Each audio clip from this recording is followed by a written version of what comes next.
So, in first introductory lecture, I have introduced first order OD. Then we studied a method, or you can say we have revised a method to solve first order OD. And this method is known as variation of parameters.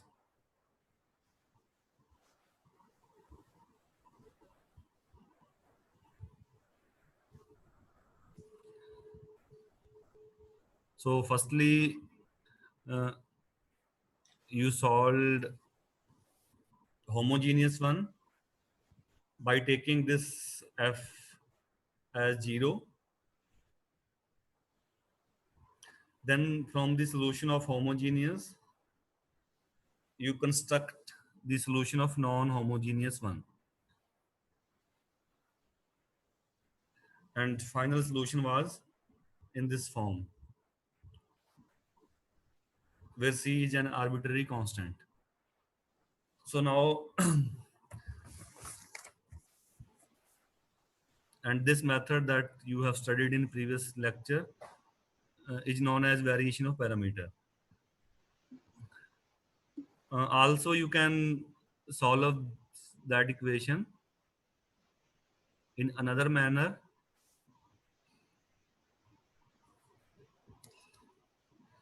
So we can solve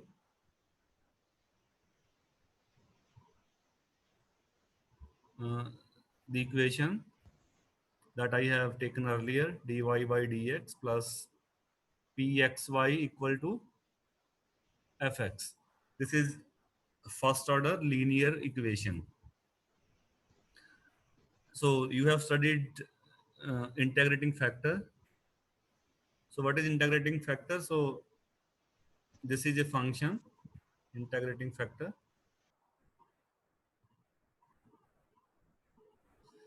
This is a function of independent variable x.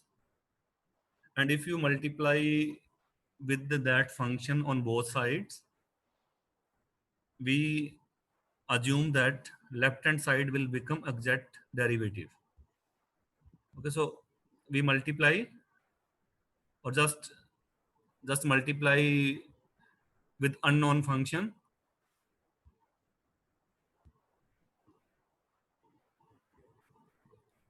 Let us say this is mu x on both sides. Okay, then we will try to pick mu x. If you are able to pick mu x, then it is okay. So multiply mu on both sides, so you have mu x dy by dx plus mu x px y equal to mu x fx. Okay, so there is no problem in integral of right hand side. You can integrate. Okay, so both are functions of x. But here you have x and y in second term, and in first term you have derivative. So I want to write left hand side as exact derivative of something. Okay, so there is one indication from first term that you have mu x here. Okay, so mu of x, one function, then derivative of second function y. And if I say product rule, so what is product rule? First function as it is, then derivative of second, and what should be here? Second function y as it is, and here you should have derivative of first function. तो अगर ये d mu by dx है, then our problem is solved. Okay, so what I am writing here? So I am writing left hand side d by dx mu x, y is also function of x, you can write yx equal to mu x fx. Okay. So what you had, so this will give you first term mu x dy by dx, and second term y as it is, then d mu by dx, that should be equal to mu x px. Okay. So if this term is derivative of mu, then this will be d mu by dx, and you can write uh, this term as exact derivative of mu x and yx. And from here you have uh, separation of variables. So d mu by mu equal to px dx. So on integrating, you can get mu. So what will be the integral of left hand side on integrating? You got log of mu equal to then integral of px dx without constant. So you can write mu as e power px dx. Okay, so from here I found, let's write px dx in power. Okay, so I have found mu. So fit mu here uh, in previous equation, and then you can integrate both sides. Okay, so what you got? So we have from first d by dx mu y equal to mu f. So on integrating, you have mu y equal to integration of mu x plus some constant c. So fit value of mu here. So y equal to 1 by mu.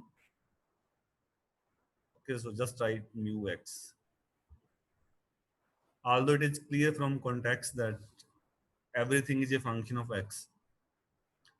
Okay, so I can write by fitting mu. So this is, you can write e power negative 1 by mu.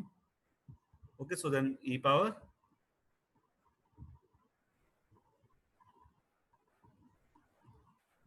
So this is the same solution that you got earlier. Okay, so also you also write px. P can be constant, but it can be function of x as well. So just write px dx, px dx. Okay, so same solution that you obtained previously. So what we did, we multiply with an unknown function to differential equation that we usually do for linear equations. We do in second order, we also do in system. So we just multiply with some unknown function of independent variable on both sides. And then if you can write the equation as exact derivative, अब दिक्कत तो यही था ना, integral करना है आपने. अब इंटीग्रल अगर आपके पास एग्जैक्ट डेरिवेटिव बन जाए, so integration is easy. If you have d by dx something, what will be integral? Something equal to constant. So try to write exact derivative of something. तो left में ये लिखा, hint क्या दिया? dy by dx and mu. Okay, so यहाँ दो ही function है, एक फंक्शन एज इट इज, दूसरे का डेरिवेटिव, और दूसरे में भी है दूसरा function as it is, but यहाँ पे ये नहीं है. So if you can take mu x px equal to d mu by dx, and this is condition. From this condition, you can find mu, and mu is also well defined. Okay, so you got mu which is well defined. Exponential का power है, e power something which is well defined. So if you got mu, then it is okay. So integrate the given equation and then fit the value of mu. So so by writing as an exact derivative of something, we find integration of first order linear equation. For example, you want to solve this, and I'm writing in t y dash plus 2y equal to 4t square. Okay, so solve this. So it is clear from context that this is dy by dt. Okay, so y is a function of t. There is no x. Usually, Boas de Prima book, he always write dy by dt. Okay, so t is independent variable. Okay, so write it in standard form.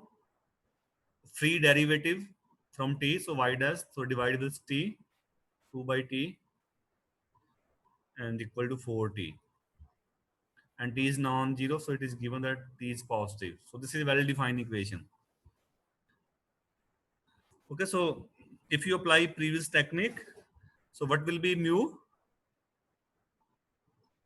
Integral of p. What is p? 2 by t. Okay, coefficient of y, 2 by t. So integral will be log of t, then square. d by dt log t आ जाएगा. So mu t equal to t square. अब equation में क्या करो, सो दोनों side में T square से multiply कर दो. So t cube y dash plus 2t square y multiply t square on both sides. So here you got 4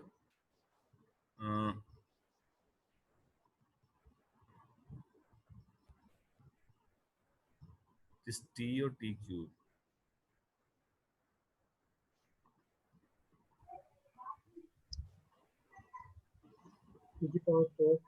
हैं? इसमें कर लो चाहे इसमें कर लो, कितना आएगा? हैं? 4 into t raised to power 4. हैं? T raised to power 4. तो बोलो फर्स्ट टर्म क्या आएगा? t cube ब्रैकेट वाली y. फॉर्म किसी में कर लो, जो स्टैंडर्ड फॉर्म लिखा नीचे इसमें कर लो, इसमें. ठीक है, so t square y prime y dash plus 2ty equal to 2ty 4t cube 4t cube. t cube. मेरी कैलकुलेशन वीक है, आप ध्यान रखना, ठीक है. सो लेफ्ट हैंड साइड किसका डेरिवेटिव बनेगा? टी स्क्वायर वाई, इसका derivative. Okay, so on integrating you got t square y equal to this will be t4 by 4, so t4 plus some constant c. That's constant. So this is general solution with constant. Or you can write, if you want to write y, then y will be just solve for y. Okay, so this is my general solution of given equation. So in that way, by multiplying some function, you can easily integrate the given equation. So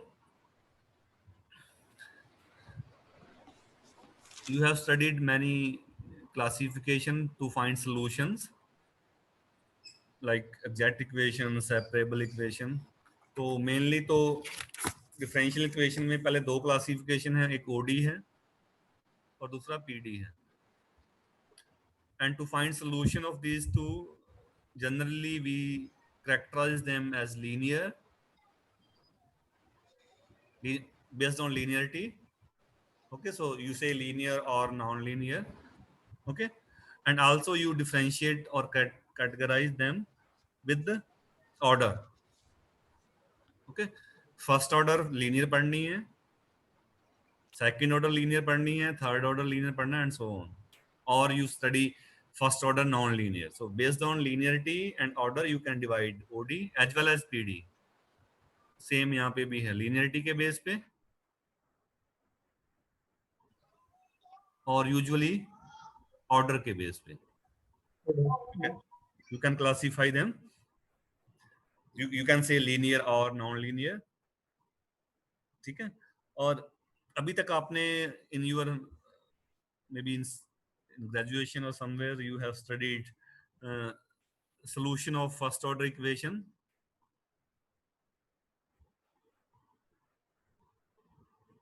First order equations. Yeah, so that broad category you have already studied separation of variable, separable equation. Separable means if you have dy by dx some equal to something, so y term एक में कर लो और left में और right में वाले कर लो. So by separating the variable you can solve. I am not going in that detail. Also you have studied exact equations. Exact हमने बनाया था अभी, अगर आपको ध्यान, पीछे हमने बनाया था exact,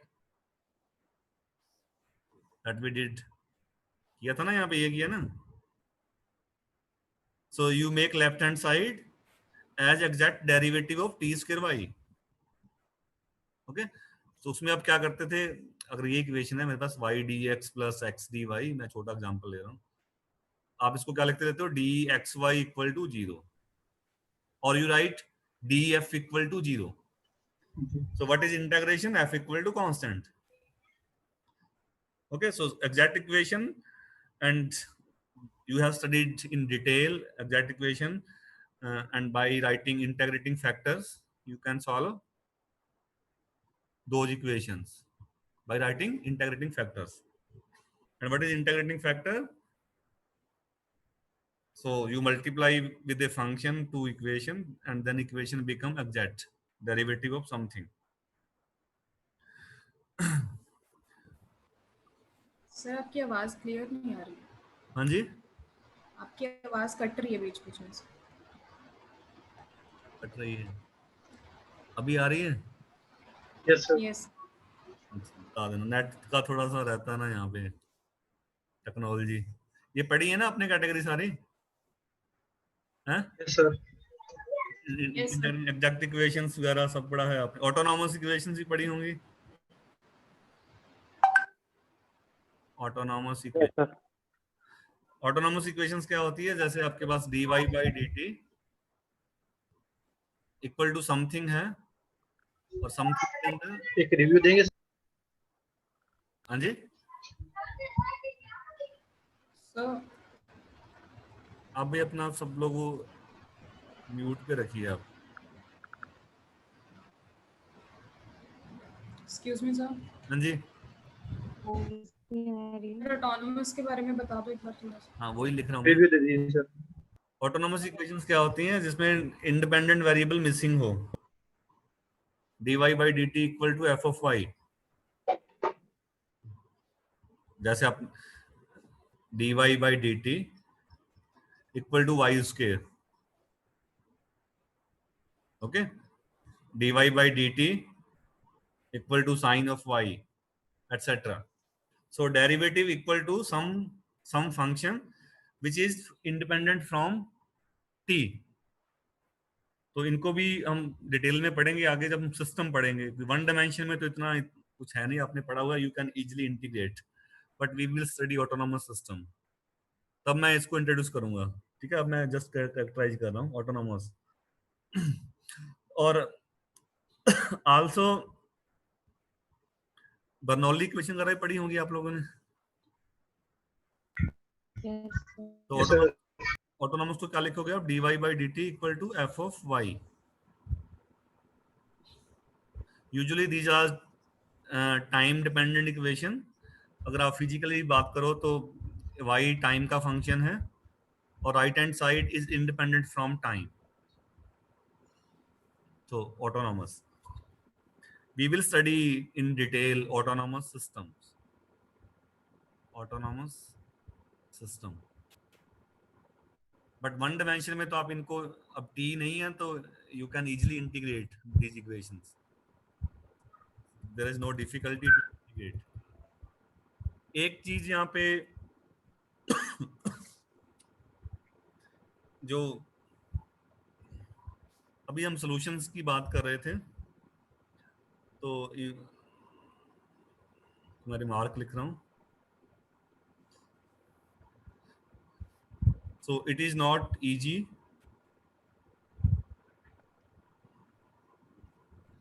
to find solution by integrating the differential equation. अब यूजुअली होता क्या है कि you have dy by dx. To find y you need to integrate, but integration is not easy.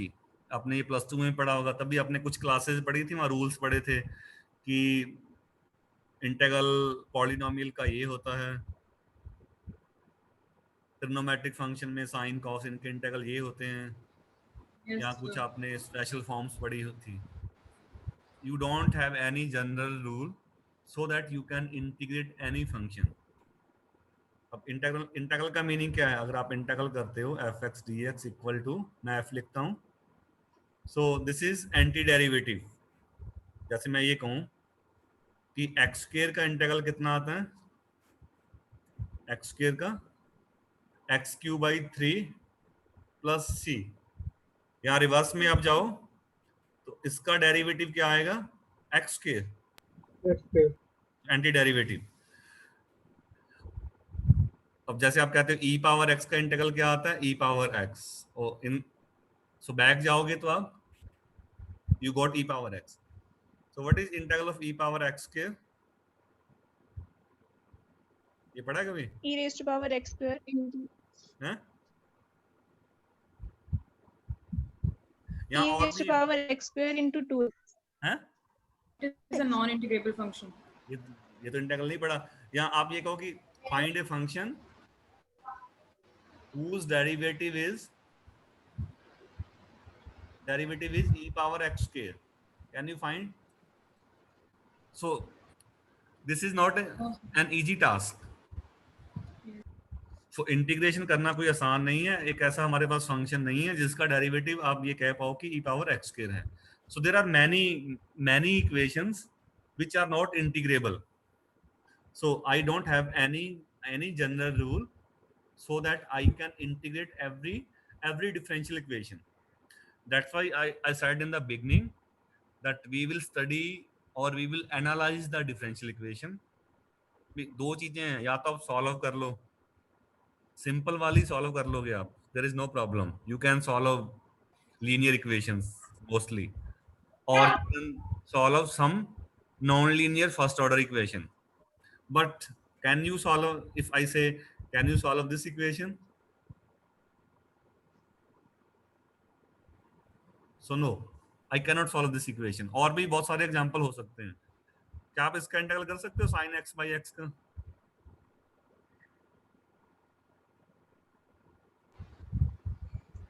So there are many examples in that you cannot find solution. तो solution find नहीं कर सकते, then we can analyze. तभी मैंने एक word बोला था analysis और analyze. So in this direction, I'm going to define one term which is known as direction fields.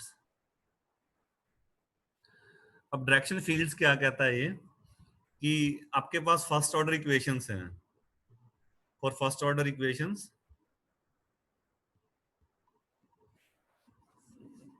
मैं अब dy by dt लिख रहा हूँ, ठीक है. अब कॉन्टेक्स्ट है, आप चाहे t लिखो या x लिखो, एक ही बात है. So for first order equations dy by dt equal to some function जो भी होगा. अब ये फंक्शन क्या है, जैसे आप फंक्शन में घबराना नहीं, जैसे मैंने इक्वेशन लिखा था, ये लिखा ना पिछला एग्जांपल, इसको आप ये लिख सकते हो y dash equal to 4t minus 2/ty. तो ये मेरा f हो गया. एक फंक्शन है जिसमें t और y दोनों हैं. हाँ, बाकी it may happen that t is missing, t ना हो कोई बात नहीं, y ना हो, कांस्टेंट भी हो सकता है. सो this is my f. Okay, so I can write any first order equation in this form, f of t ty. तो कैलकुलस में आपने पढ़ा होगा डेरिवेटिव क्या बताता है, स्लोप ऑफ टेंजेंट लाइन, यही बताता है. मतलब dy by dt का मीनिंग क्या होगा, या आप dy by dx कह दो अगर सिंबल में प्रॉब्लम है तो। What will be dy by dx? जो सोल्यूशन कर्व होगा उसका किसी पॉइंट पे, जो भी आपने पॉइंट फिक्स किया, उस पॉइंट पे ये स्लोप बताएगा। तो कहने का मीनिंग है अगर आप इक्वेशन सॉल्व नहीं कर सकते, still you can make some qualitative analysis by seeing the function f. अब f इसके इक्वल है, f equal to dy by dt, so f denote slope. Okay, so we can interpret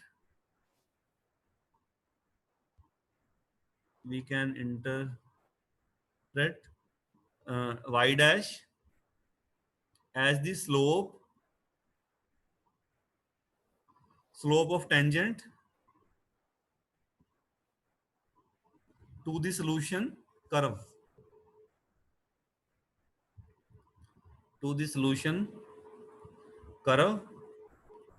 y of t. And also you know from calculus, if derivative is 0, so solution curve, अब जब पूरा लिख लो, at point t in ty plane, t और y है ना, तो अगर derivative 0 है इसका मीनिंग क्या होगा, tangent line will be, derivative 0 कब आता है, हैं? लो parallel to the Constant. X axis के ग्राफ कैसा पैरेलल। बनेगा, पैरेलल बनेगा, ठीक है। सो यहाँ आपका tangent line will be horizontal, ठीक है, हॉरिजॉन्टल होगा, हॉरिजॉन्टल मतलब एक्स एक्सिस के पैरेलल, यहाँ पे t है तो t के पैरेलल होगा। सो if derivative is positive, so tangent line will goes up, upwards. okay, goes upward. And third, if it is negative, then tangent line will goes down. Downwards. मतलब ये बताएगा कि इंक्रीज करेगा या कि डिक्रीज करेगा, ठीक है। तो टेंजेंट की डायरेक्शन उसी के अकॉर्डिंग होगा, अप जाएगा या डाउन जाएगा। सो these direction fields, they are valuable tools in studying the solution of differential equation of the form this dy by dt equal to f of ty। लिखना चाहो तो इसको लिख लो, बाकी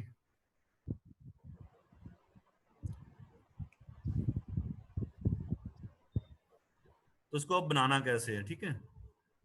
सो they are valuable tools to study the differential equation. So a direction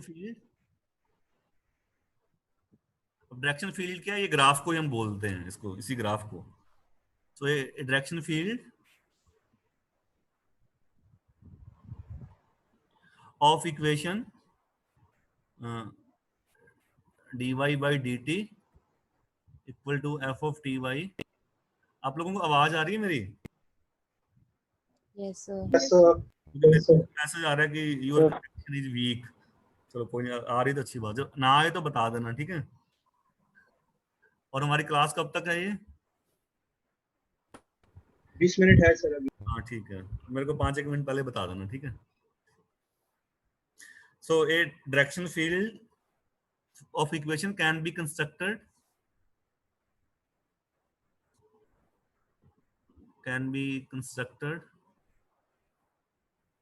by evaluating f at each point of a rectangular grid। यानी कि आप domain को छोटे छोटे रेक्टेंगल में बना लो।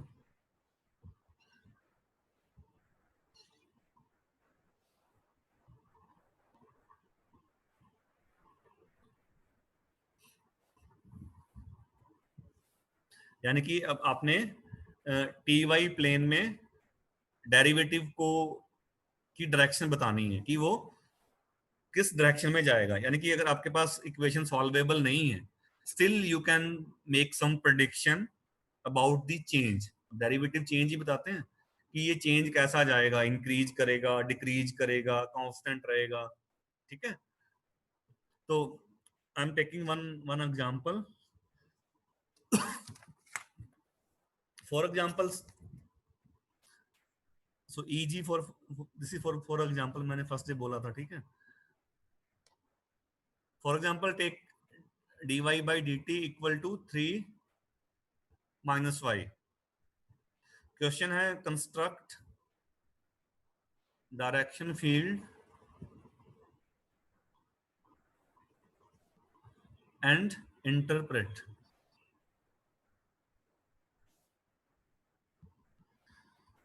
तो फर्स्टली आपने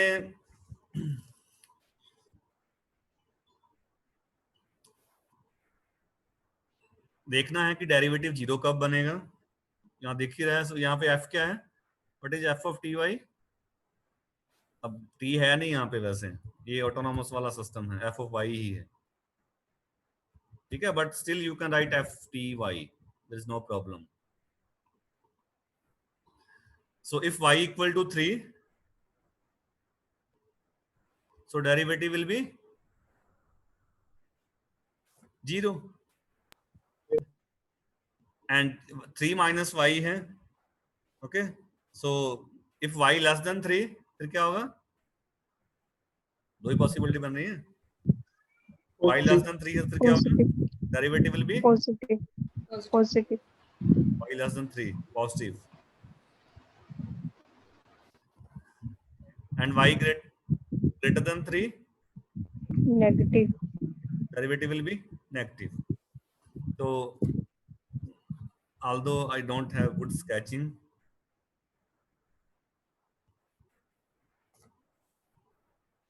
ये t एक्सिस है, ये y एक्सिस है। तो पहले अपने पॉइंट जिस पे डेरिवेटिव 0 है, locate that point, so y equal to 3। ठीक है, तो इस डायरेक्शन में सॉल्यूशन आपका कांस्टेंट है, ये वाली डायरेक्शन y इक्वल टू 3। अब जब y 3 से छोटा है तो डेरिवेटिव पॉजिटिव है, तो आपने डायरेक्शन बतानी है। तो डायरेक्शन यूजुअली कैसे बताते हैं, इसमें छोटे छोटे ऐसे एरोज लगा के। सॉल्यूशन यानी कि इस इंक्रीज करेगा, इस डायरेक्शन में ग्रो करेगा। और डेरिवेटिव नेगेटिव है तो उल्टा फिर आपने, यानी कि इस टाइप से एरो है, इस टाइप से डाउन को, कि स्लोप विल बी डिक्रीजिंग।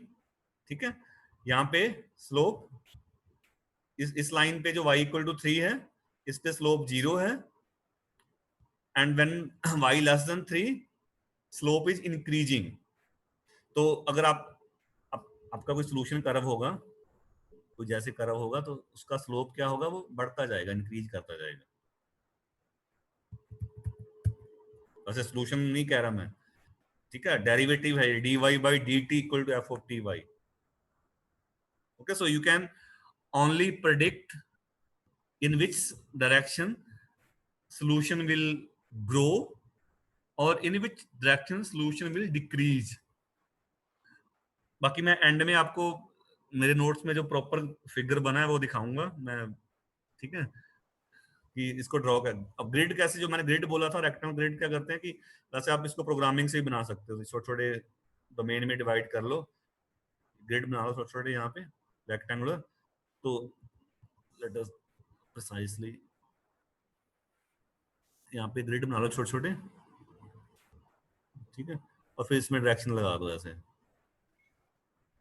छोटे छोटे।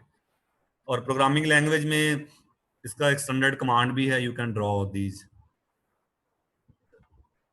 Bye hand. तो हम थोड़ा रफ ही ड्रॉ कर सकते हैं, but by using some programming language, direction field का कमांड है, मैटलैब से आप इनको ड्रॉ कर सकते हो more precisely. So this figure is called direction field.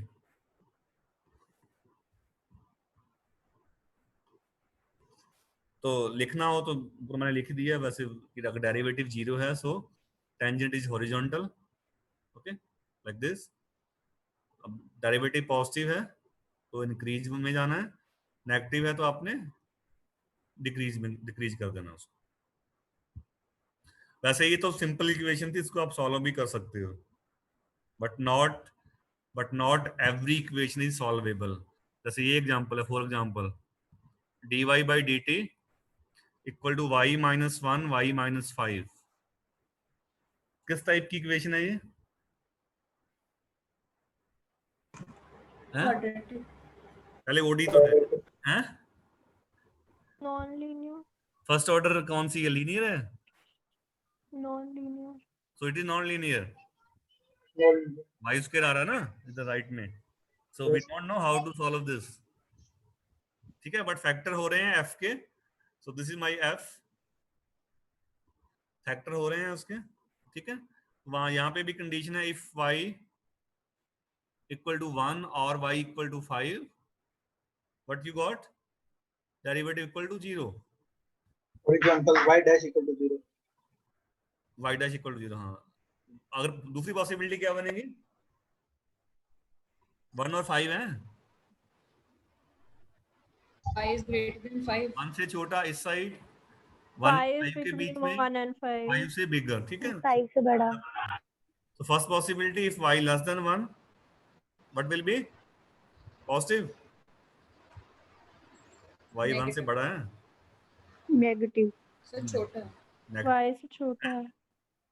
That y is less than 1, so y dash will be negative. है।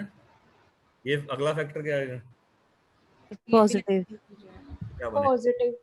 दोनों नेगेटिव होंगे ना, पॉजिटिव बन जाएगा, negative negative, y less Yes. Than 1। अगली पॉसिबिलिटी 1 इनके बीच में, तो 1 से Negative. बड़ा है positive, this is negative, negative. Negative. Then fourth possibility y greater than Y is greater than 5. तो बोथ आर पॉजिटिव, ओके, ये भी पॉजिटिव ये भी पॉजिटिव। या गलत बोला मैंने, ठीक बोला? Yes, sir. तो हेल्प मी कैसे ड्रॉ करेंगे बताओ। So y is equals to 1 पे horizontal line. हाँ, t वन और ऐसे ठीक है, हॉरिजॉन्टल लाइन। बट इक्वेशन और- के अंदर है ना, t राइट हैंड साइड में नहीं है, but this is dy by d T, तो t ले लिया मैंने, इधर y ले लिया, ये ओरिजिन ले लिया, एक लाइन आपने ड्रॉ करना है 1 पे, y इक्वल टू 1 पे, So दो पर लेट करेंगे. y इक्वल टू 5 पे, और बताओ कैसे इस रीजन में क्या होगा, 1 से नीचे 1 increasing. for increase. Increasing, sir. Upward arrows. Upward, ठीक है। 1 और 5 के बीच में डिक्रीजिंग। Increasing. इन पे भी एरो लगा दो, इस साइड में मतलब बढ़े गए हैं। इनके बीच में क्या होगा, डाउनवर्ड एरोस। डाउनवर्ड, ऊपर, अपवर्ड। हाँ जो नीचे है सेम उसी में, ठीक है, अपवर्ड डायरेक्शन में। So in that way you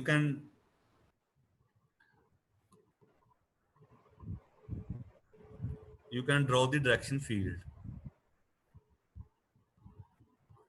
तो प्रिसाइज में जो मैटलैब से ड्रॉ करते हैं, that I can show you.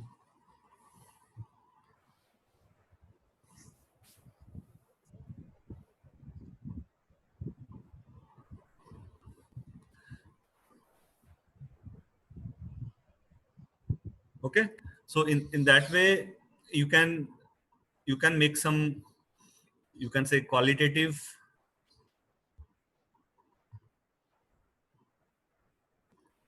analysis without solving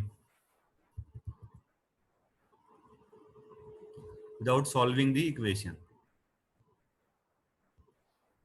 तो मेन चीज मैं आपको बार बार कह रहा हूं कि अगर आप सॉल्व कर सकते हो तो अच्छी बात है, you can, if you can solve the equation, but practically it is not possible to solve equations. अब ये equations आती कैसे हैं? Differential equation originate from applications.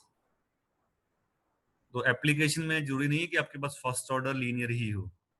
You may have first order non-linear equation, and we don't have any general theory for non-linear equations. So that's why our main topic now starts. So we will discuss about existence and uniqueness of first order, you can say first order non-linear equations.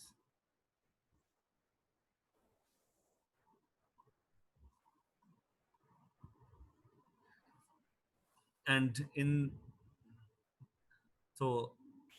this topic we consider initial value problems for first order equations, and we will consider non-linear cases, and we will discuss whether solution exists.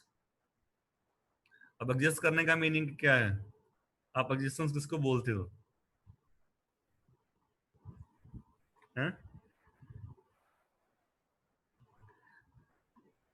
Existence किसको बोलते हो maths में? Or if a value satisfies the equation.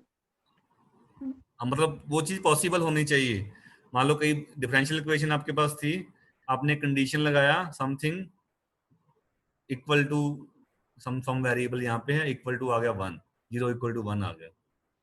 मतलब जो चीज possible ही नहीं है, ऐसा कुछ आपको मिल जाए अगर, तो हम कहेंगे एग्जिस्टेंस नहीं है. और यूनिकनेस का मीनिंग क्या होगा? जैसे मैंने बोला था, you have dy by dx plus linear equation है equal to 0. So 0 is always a solution. 0 solution satisfy करेगा. तो क्या ये सॉल्यूशन 0 यूनिक है या और भी कोई सॉल्यूशन है non zero? So uniqueness means we will talk about whether the given differential equation has one solution or more than one solution. So what are conditions to get unique solution? तो initial value problem जो मैं consider करूंगा इस topic के अंदर, so we will consider first order equation को मैं लिखूंगा dy by dt, और you can write dy by dx equal to ft(y). Usually लिखने का तरीका है पहले इंडिपेंडेंट वेरिएबल लिखना है, फिर dependent. y depends on t. So with one condition, at t equal to t naught we know the solution which is y naught. So this is called initial value problem, and in short we write this is called initial value problem, या short में लिखेंगे IVP. initial value problem. So we will solve first order non-linear, solve नहीं कह रहा, so we will discuss existence and uniqueness of first order equations with one initial condition.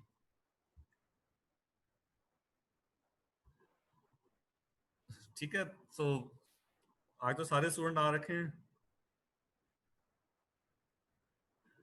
चलो अगली बार करेंगे इसको, ठीक है, नेक्स्ट क्लास में.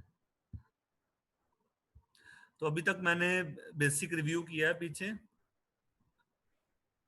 बेसिक में मतलब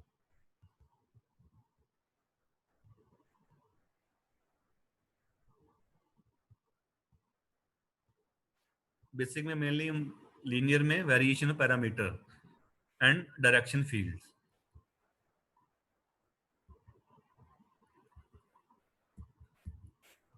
ओके.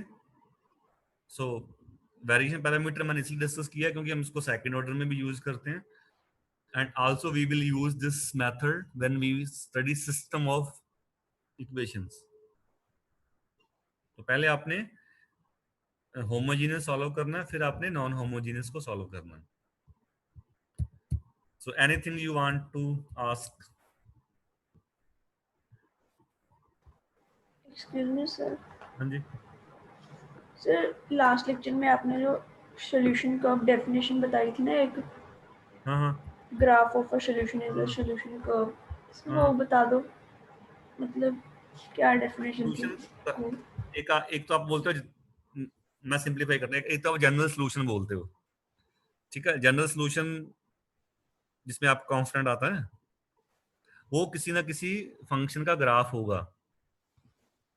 और इंटीग्रल कर्व क्या है? वो फैमिली ऑफ कर्व्स हैं। फैमिली का मतलब है आपके पास कांस्टेंट की एक वैल्यू असाइन किया, आपको एक इंटीग्रल कर्व मिला, दूसरा वैल्यू असाइन किया, दूसरा कर्व मिला, तीसरा वैल्यू असाइन किया, तीसरा कर्व मिला। जैसे हमने ये एग्जांपल लिया था कि सर्कल थे, अब सर्कल फंक्शन तो नहीं है, ये सर्कल लिखा था हमने, पर सर्कल के अंदर दो फंक्शन हैं। दो फंक्शन कौन से हैं? एक प्लस साइन वाला और एक माइनस साइन वाला। अब ये दोनों इंटीग्रल कर्व हैं,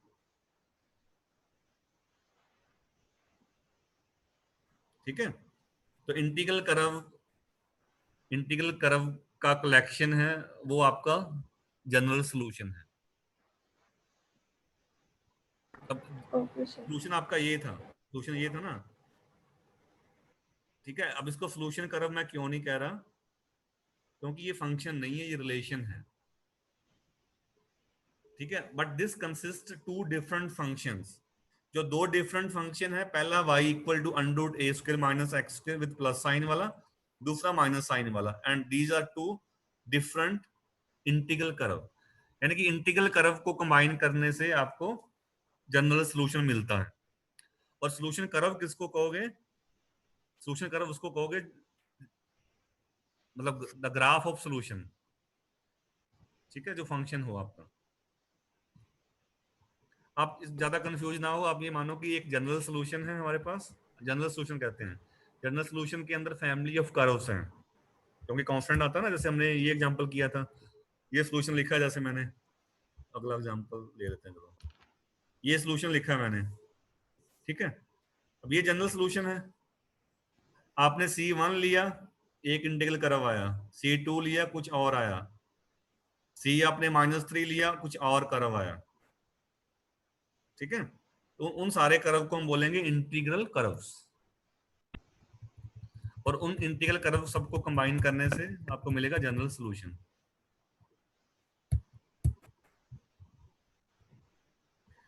और कुछ आप लोगों ने? सर इनकी रिकॉर्डिंग अपलोड कर दो LMS पे।